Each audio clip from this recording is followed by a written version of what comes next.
Welcome back to Jeopardy! Let's meet our contestants. First, we have Allison.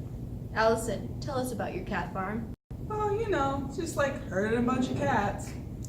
Interesting. Next, we have Harold. Harold, I hear you're a recording artist. Let's hear about that.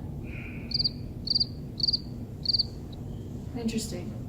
Yeah, really get the message. And next we have Charles. Charles, tell us about your rocket ship. Still working on it. Great. Okay, Allison, pick a category. Would it be for 400, please?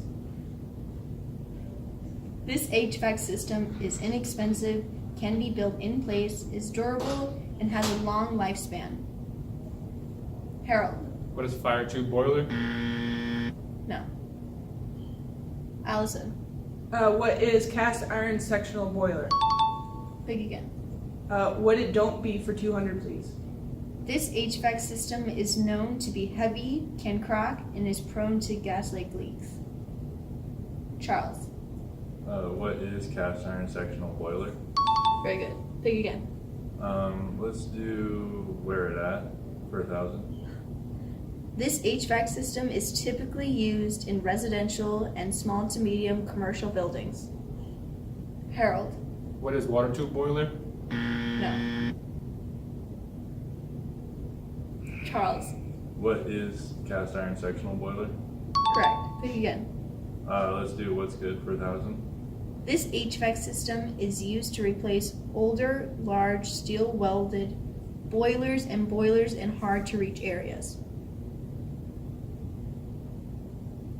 Allison. What is cast iron sectional boiler? Pick again. Would it do for 200, please? This HVAC system utilizes a gas burner to heat up water through multiple different vertical sections, red style, or horizontal sections, pancake style, to produce hot water and steam. Harold. What is cast iron boiler? No. Charles. What is cast iron sectional boiler? Correct. That is the end of the first round. We'll be back once we sort out Harold.